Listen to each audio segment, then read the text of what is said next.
প্রতি বছর ক্যালিফোর্নিয়াতে wild fire হয়। These are the shocking scenes as wildfires rage across the Los Angeles area. Multiple wildfires raging out of control tonight. This morning, a massive and deadly wildfire emergency. A huge wildfire is burning through thousands of acres in California, with tens of thousands of people evacuated from their homes. এবং ওখানে যারা যারা থাকেন তারা এটা অভ্যস্ত, তারা জানে যেটা হয়। ইভেন তারা এতটাই অভ্যস্ত এবং এতটাই নর্মাল হয়ে গেছে, they even call it wild fire season. বিশেষ করে হিল সাইড এরিয়াগুলোতে এটা যেন একটা রুটিন ইভেন্ট। এবছরের প্যালিসেডস ফায়ার আর ইটেন ফায়ার মিলে ৬০ বর্গ মাইল এলাকা ধ্বংস করেছে, মারা গেছে ২৫ জন, ঘর ছাড়া হয়েছে ২ লক্ষ মানুষেরও বেশি এবং ক্ষতির পরিমাণ দাঁড়িয়েছে $250 বিলিয়ন। $250 বিলিয়ন কিন্তু হিউজ একটা অ্যামাউন্ট। জাস্ট একটা কম্পারিজনের জন্য বলি, বাংলাদেশের জিডিপি হচ্ছে $437 বিলিয়ন। লাস্ট যে স্ট্যাটিস্টিক্স আমরা পেয়েছি 2023-এর ডেটা অনুযায়ী, তার মানে অলমোস্ট বাংলাদেশের যে জিডিপি তার 60%। But the real question is, এটা কি থামানো যেত না? এটা কি আসলে ন্যাচারাল ডিজাস্টার, নাকি এটার পিছনে অন্য কিছু লুকায় আছে?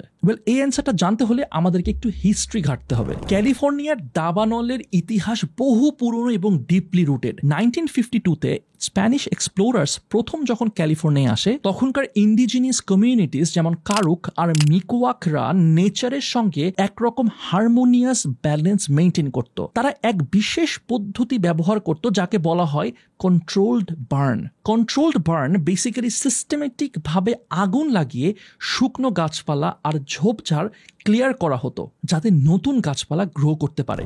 এটা শুধু ইকোসিস্টেমের ব্যালেন্স রক্ষা করতো না, বড় বড় ভয়ঙ্কর ওয়াইল্ড ফায়ার্সের রিস্কও কমিয়ে দিত। নেচারের সাথে এই সাস্টেনেবল পদ্ধতিটা ছিল তাদের একটা কালচারের অংশ। কিন্তু প্রবলেম শুরু হয় যখন ইউরোপিয়ান সেটেলার্সরা আসে।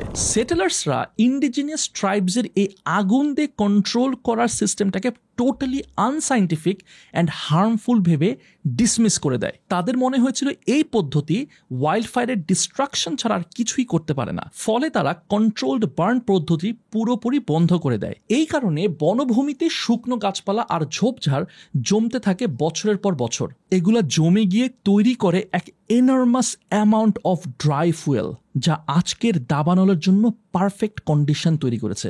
এমন আনম্যানেজ ড্রাই ফুয়েল আর ক্লাইমেট চেঞ্জের কম্বাইন্ড ইফেক্ট ক্যালিফোর্নিয়ার দাবানলকে আরো ফ্রিকুয়েন্ট আর ডিস্ট্রাকটিভ করে তুলেছে।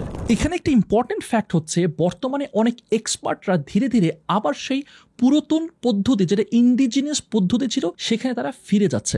মডার্ন ওয়াইল্ড ফায়ার ম্যানেজমেন্টে কন্ট্রোলড বার্ন টেকনিক ইনকর্পোরেট করার কথা বলা হচ্ছে, কারণ নেচারের সঙ্গে এই ব্যালেন্স ক্রিয়েট করাটা সাস্টেইনেবল ফিউচারের জন্য খুব important. But the damage is already done.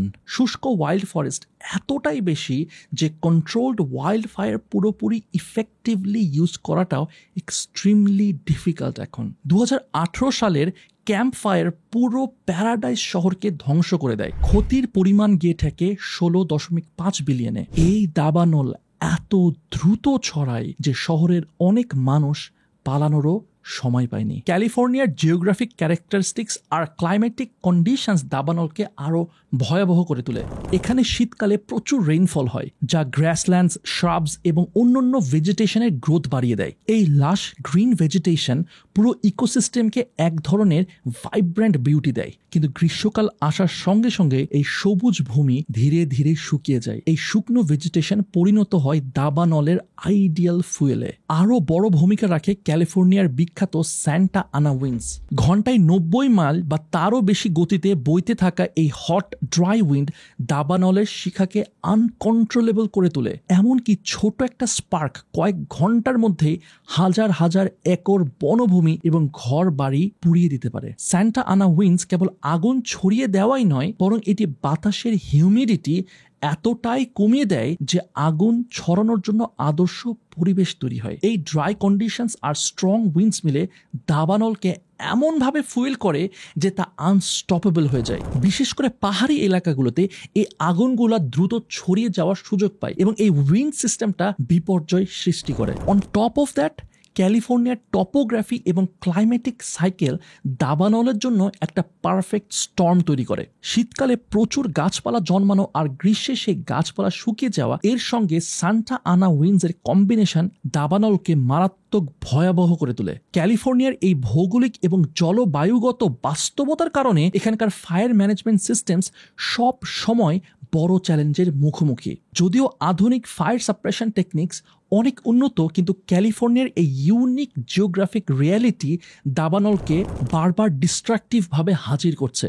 এখন প্রশ্ন হচ্ছে, এই এত বড় ভয়ঙ্কর ঘটনার পিছনে মানুষদেরকে কতটুকু আমরা দোষী সাব্যস্ত করতে পারি বা কতটুকু দায়ী তারা? এক্সপার্টসদের অপিনিয়ন হচ্ছে এই যে ওয়াইল্ড ফায়ারটা হলো, এটা 95% কারণই হচ্ছে মানুষদের বিভিন্ন অ্যাক্টিভিটিসের ফলাফল। এটা তাদের লাইফস্টাইল চয়েস, তাদের অ্যাক্টিভিটিসের কারণে আজকে এরকম একটা ঘটনা হচ্ছে, এটা তারাই বলতেছেন। যেমন যেগুলো ফায়ার প্রোন জোনস, অর্থাৎ যেখানে আগুন দ্রুত ছড়াতে পারে বা আগুন ইজিলি ছড়ায় যায়, এই সব এরিয়াতে তারা ঘনবসতি করতেছে, তারা বাসাবাড়ি করছে, তারা ওখানে থাকতেছে। যেমন ধরেন যেগুলা হিলি এরিয়া, একটু পাহাড়ি অঞ্চল, সেখানে আগুন খুব দ্রুত ছড়ায় যায়, কিন্তু সেখানে তারা বসবাস করতেছে। সো এটা কিন্তু খুবই ডেঞ্জারাস। অনেক সময় সাধারণ নেগলিজেন্সের কারণে হয়ে থাকে। যেমন ধরেন ক্যাম্প ফায়ার করলো, ক্যাম্প ফায়ার করার পরে সেটা ঠিক মতো করে নিভালো না, বা সিগারেট খেলো, সিগারেটের ওই যে বার্নিং যেটা জ্বলতেছে সেটা ফেলে দিল, বা ধরেন 31st নাইট অথবা যে কোনো ধরনের পার্টি সেলিব্রেশন যেখানে ফায়ার ইনভলভড, আগুনকে প্রপারলি নিয়ন্ত্রণ যদি না করা হয়, যদি কন্ট্রোলের বাইরে চলে যায়, তাহলে সেখান থেকে এই রকম ঘটনা ঘটতে পারে। On top of that 1960s দশকের আরবান স্প্রল বা নবায়নের সময় ক্যালিফোর্নিয়ার অনেক বনাঞ্চলে মানুষের বসতি স্থাপন করা হয়। এই ফরেস্ট অ্যাডজাসেন্ট কমিউনিটিস এখন সবচেয়ে ভালনারেবল এলাকা হয়ে উঠেছে। শহরের প্রান্তে থাকা এইসব বসতি দাবানলের জোনের ঠিক মাঝখানে রয়েছে, যা আগুনের গতিকে দ্রুত ত্বরান্বিত করে। এর সঙ্গে নতুনভাবে যোগ হয়েছে ক্লাইমেট চেঞ্জের প্রভাব। গত 50 বছরে ক্যালিফোর্নিয়াতে গড় তাপমাত্রা বেড়েছে 3 ডিগ্রি, যা দাবানলের ফ্রিকোয়েন্সি এবং ইন্টেন্সিটি বাড়িয়ে তুলছে। ইভেন শীতকালে স্নোফলও কমে গেছে, এবং যেটুকু স্নোপ্যাক জমে গ্রীষ্মের উত্তাপে তা দ্রুত গলে গিয়ে বনভূমিকে আরো শুষ্ক এবং আগুনের জন্য সাসেপ্টেবল করে তোলে। গবেষণায় উঠে এসেছে একটা ভয়াবহ স্ট্যাটিস্টিক্স। 1970s পর থেকে ক্যালিফোর্নিয়ার ওয়াইল্ড ফায়ারের পার্সেন্টেজ বেড়েছে 500%। আর আগে যেখানে ওয়াইল্ড ফায়ারের সময়কাল ছিল 5 মাস, এখন সেটা বেড়ে 7 মাস হয়ে গেছে। প্রতি বছর প্রায় 1.3 মিলিয়ন একর জমি ওয়াইল্ড ফায়ারের শিকার হচ্ছে, যা ক্যালিফোর্নিয়ার ইকোসিস্টেম এবং মানুষের জীবনযাত্রাকে বিপর্যস্ত করে তুলছে। এই ওয়াইল্ড ফায়ারের আর্থিক প্রভাব শুধুমাত্র যে স্টেট গভর্নমেন্টকেই যে এফেক্ট করেছে ব্যাপারটা এমন না, লোকাল পিপলদেরকেও এটা মারাত্মকভাবে এফেক্ট করেছে। 2020 সালে ওয়াইল্ড ফায়ার ক্যালিফোর্নিয়ার ইকোনমিতে $120 বিলিয়ন ক্ষতি করেছে। দাবানলের ধোঁয়া বাতাসে মিশে গিয়ে কার্বন মনোক্সাইড, ফর্মালডিহাইড এবং বেনজিনের মতো বিষাক্ত গ্যাস তৈরি করে। এর ফলে বাড়ছে ব্রিদিং ডিফিকাল্টিস, লাংস ডিজিজ এবং দীর্ঘমেয়াদে ক্যান্সারের রিস্ক। শিশুরা এবং সিনিয়র সিটিজেন্স এই হেলথ ক্রাইসিসে সবচেয়ে বড় ভুক্তভোগী। এই সিচুয়েশনটা কতটা সিভিয়ার এটা তো মোটামুটি আপনারা বুঝতে পারতেছেন, আপনারা জানেন। এখন এত কিছু জানার পরে এত সিভিয়ারিটি কি লেভেলের ডিজাস্টার হয় এটা জানার পরে, ধরেন আপনি ক্যালিফোর্নিয়ার গভর্নমেন্ট অফিসিয়াল, আপনি গভর্নমেন্ট লেভেলে কাজ করেন, আপনি জব করেন, এবং আপনি হচ্ছে বাজেটের দায়িত্বে আপনাকে দেওয়া হলো, এবং আপনাকে বলা হলো যে ফায়ার ডিপার্টমেন্টের বাজেট সেম থাকবে, বাড়বে নাকি কমবে।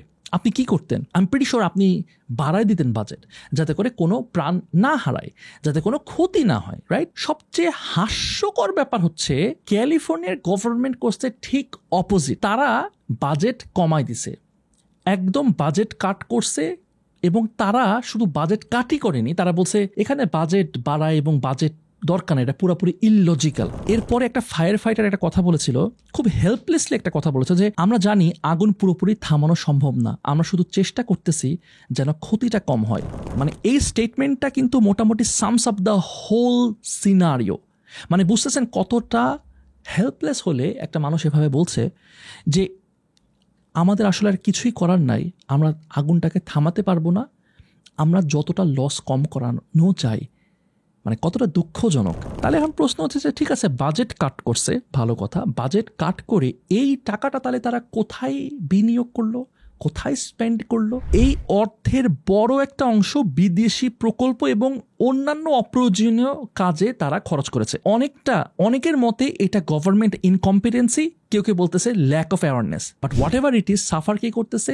ম্যাস পিপল, সাধারণ জনগণ, গভর্নমেন্টের এরকম ডিস্ট্রাকটিভ একটা ডিসিশনের কারণে। ওকে, তাহলে এই ওয়াইল্ড ফায়ার কি কন্ট্রোল করা পুরোপুরি ইম্পসিবল? এক্সপার্টসরা বলতেছে ইয়েস, এটা কন্ট্রোল করা ভেরি মাচ পসিবল, বাট অনেক কিছু চেঞ্জেস আনতে হবে। প্রথমত ক্যালিফোর্নিয়ার মানুষকে আরও বেশি সচেতন হতে হবে, বিশেষ করে বনভূমির ঝোপঝাড় আর শুকনো গাছপালা ক্লিন রাখতে হবে, just to control those fire friendly fuel. ওই যে সেই কন্ট্রোলড বার্নস যেটা ইন্ডিজিনাস পিপুলরা করতেছিল, সেটা আবার শুরু করতে হবে। অ্যান্ড মোস্ট ইম্পর্টেন্টলি গ্লোবাল কোলাবোরেশনের মাধ্যমে ক্লাইমেট চেঞ্জের ইফেক্ট নিয়ে কাজ করতে হবে। আদারওয়াইজ ক্যালিফোর্নিয়ার মানুষরা এই জিনিসটা বারবার ফেস করতেই থাকবে। এত কিছুর পরেও ক্যালিফোর্নিয়া বারবার এগুলো ঘটনার পরেও ঘুরে দাঁড়ায়, মানুষ নতুন জীবন শুরু করে। বছরের পর বছর দাবানো শুধু ধ্বংসই করে না, বড় একটা লেসেন দিয়ে যায়।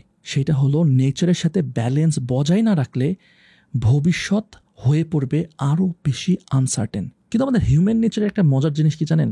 আমরা না কোনো কিছু রুট কজ খুঁজে বের করার চেষ্টা করি না। আমরা ধরেন এরকম একটা ডেভাস্টেটিং সিচুয়েশন হলো, এটা বাঁচার চেষ্টা করি, কিন্তু এটা কেন হচ্ছে, এটার একদম ভিতরের যেই কারণটা, এটা কি আমরা আদৌ খুঁজে বের করার চেষ্টা করি? আমাদের আনকন্ট্রোলড অ্যাকশনস থেকেই কিন্তু এগুলার আবির্ভাব হচ্ছে। যাই হোক, লাস্টে একটা কোয়েশ্চেন দিয়ে শেষ করতে চাই, সেটা হচ্ছে are we actually learning from our mistakes, নাকি একই ভুল আমরা বারবার করতেই থাকবো? ক্যালিফোর্নিয়াতে যেরকম একটা ওয়াইল্ড ফায়ার অনেক বড় একটা ডিজাস্টার, যেটা অনেক বড় ক্ষতির কারণ, বাংলাদেশে এমন কি আছে যেগুলো কিনা আমাদেরও ক্ষতির কারণ, যেটা আমাদের কারণে এই ক্ষতিগুলো অনেক বেশি পরিমাণে হচ্ছে? আপনার কি মনে হয়? আপনাদের মতামত কমেন্ট সেকশনে জানাবেন এবং দেখা হবে নেক্সট ভিডিওতে। টিল দেন, টেক কেয়ার, আসসালামু আলাইকুম।